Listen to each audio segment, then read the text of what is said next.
So I flew up to the ranch this weekend. I went into Park City Fine Art and brought all of the paintings up for the new art show that is happening I think it actually starts today in Park City, and I'm going to be there on Friday and Saturday. And I tell you, I am in shock from the gas price. Just shock. What it takes now to fill my truck is outrageous. Just outrageous. How long can people handle this? How long? We're already into our savings. Our savings almost depleted now. No matter what Joe Biden said on Friday, I don't know if you heard his speech, but he said, people feel more economically comfortable today than they have since 2013. Who are you surveying? Bill Gates and George Soros? $5 a gallon gasoline is now in 9 different states. Several other states are just a few pennies away from it. The average cost of a gallon of regular gasoline reached $4.85 yesterday. That's an additional 3 cents from Saturday and 24 cents from last week. If you're in Alaska, Arizona, California, Hawaii, Illinois, Michigan, Nevada, Oregon, or Washington, you're now paying more than $5 a gallon. And in California, according to AAA, you are now paying $6.33 a gallon on average. That's insanity. Now, what do Alaska, Arizona, California, Hawaii, Illinois, Michigan, Nevada, Oregon, and Washington, what do most of them have in common? Well, Alaska and Hawaii, you got to ship it over there. Illinois, Michigan, California, Nevada, Oregon, Washington, aren't those all left-leaning states? If the trend continues now, and there's no reason to think that it won't, several other states will join the $5 club in the next few days. Indiana, Pennsylvania, Maine, Massachusetts, Rhode Island, and others. 1 month ago, gas was $4.25 a gallon. 1 year ago, it was $3.05. Diesel prices also hit a new record high on Sunday. National average price is now $5.64 a gallon. The rising energy costs are a big part of our 40-year high inflation. Now, let me ask you something, gang.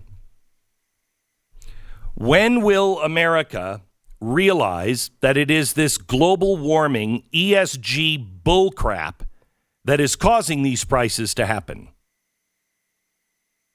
The president has already said, and so has Kamala Harris, both of them in speeches, that what we're going through now is a transition away from fossil fuels, and we're paying a high price for it now. Now, they will continue to tell the schlubs of the world that are not paying attention that this is the Biden gas price hike. But it's not. They're admitting it to those in the know on tape, on video, saying this is going to make us a greener planet in the end. How much longer are you going to put up with it? How much longer before people are telling the federal government enough is enough? How much longer before you start marching in front of your state houses saying, get rid of ESG? You have 23 states. I don't know why it's not at least 40. 10 states are insane. We know that. But when is enough enough? By the way, you need to calmly teach your friends when they talk about gas prices.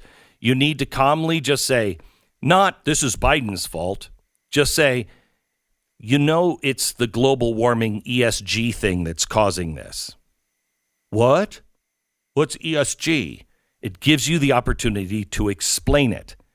And here's what you say to your friends.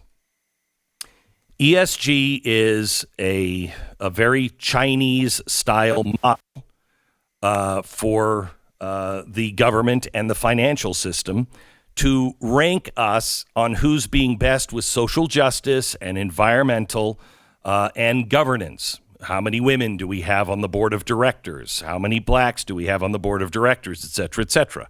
Now, you might agree with all of those things, but this is forcing the companies to abandon their search for gasoline. They cannot build any new drill sites. They can't pump any oil because they're not getting the loans from the banks. So the capitalist system is now a shareholder system, and the first place you're seeing this, stakeholder system, you're now seeing at the first place its results in gasoline. And it is not going to go down. I think people still think that there's hope that this will go down. No, the left's hope is that you won't catch on until it's too late, that you'll continue to believe that this gas problem, our inflation problem, our food inflation problem is caused by something else, and it's only temporary. It is not temporary. This is the plan. Now, I know that this is something the press is starting to say, conspiracy theory, this is a plan. It's a plan. That's crazy. That's what the GOP are saying. Yeah, you know what? Jim Jordan's right. He's absolutely right. Tell me all of the things that are going on and that are going wrong. And even your Democratic friends who are not crazy, tell me what's happening at the border. How is that? Is that an accident? Is that caused by Putin? What caused that? We had that solved, a year and a half ago. And then what did the first thing Biden do? He opened up the borders. This is deliberate because you learn from your mistakes. Let's say that Afghanistan was a mistake. Do we all agree on that? Wouldn't you learn from that mistake? That just went on and on and on, and they still say that was a success. So if that was a success, they're either all crazy or they have a different standard for success. They have a different plan. You know, when Biden canceled the drilling leases in the Gulf and then blocked energy exploration in the oil-rich part of Alaska, gas and oil prices creeped up for 2 straight weeks. When he canceled our pipelines, gas and oil went up. If he really believed that this was for the planet and not to hurt our gas and oil explorers and companies, if he really was doing it for the planet, why would one of the first things he do is open a pipeline for Europe from Russia and then go to war with Russia to try to stop all of that oil coming through a pipeline? It's intentional. It's intentional. By the way, food prices, food at home has now risen according to the government. Remember, the government is not measuring things the way we used to measure things. They've played all kinds of tricks, and this is not a Biden thing. They started doing this in the 1990s, changing the definition of inflation and what we measure. So the number that you see, which is, I don't even know, Stu, what is it, 8.6% now, our inflation number? I don't know off the top of my head, but it's. I honestly thought it was a little higher than that, but it's right around there. Yeah. Can you just look it up for me? So the inflation rate, it is not that. The actual shadow stat, meaning the way we used to measure it back when we were talking about Jimmy Carter, if you measure those same items, we are now up to about 17% inflation. Your food at home index over the last 12 months, it costs you 10.8% more than the same set of groceries that you had last year. You buy the same thing, you're now paying 11% more for groceries. Now, I don't know if you missed the news last week, but according to the USDA, the government is coming out and saying, take the inflation that we had last year and double it. That means at best, we're at 22% food inflation, but I do believe they meant double the inflation and add it to what we have, which would be 33% inflation. Either way, people are not going to make it, not when they're trying to fill up their gas tanks. So what is it they're trying to do? They are trying to cripple people with oil and gas and diesel. So you will go out and buy a new electric car. But that will drive up the cost of your electricity because we are shutting down coal plants. We're shutting down or turning down nuclear plants. We are replacing this energy with an unreliable energy of solar and wind. I am not against solar or wind. I am completely off the grid because I live in the mountains. And there's no electricity lines even that come up to this place. Your broadcast that you're hearing today is run on solar and wind power. 100% green.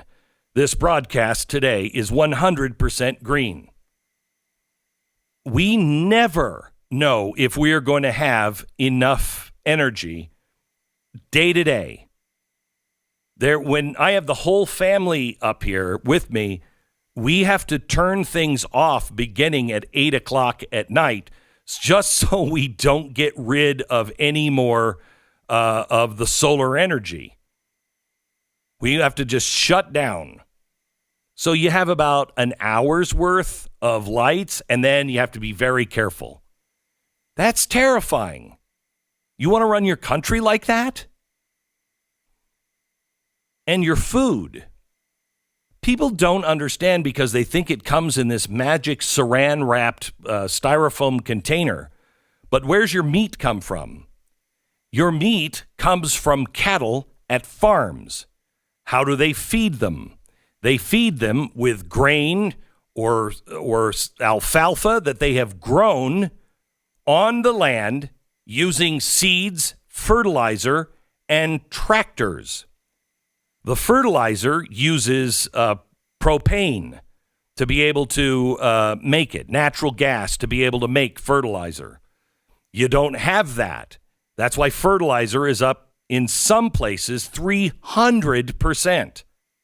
Can you imagine going to the grocery store and paying 300% more for your meat?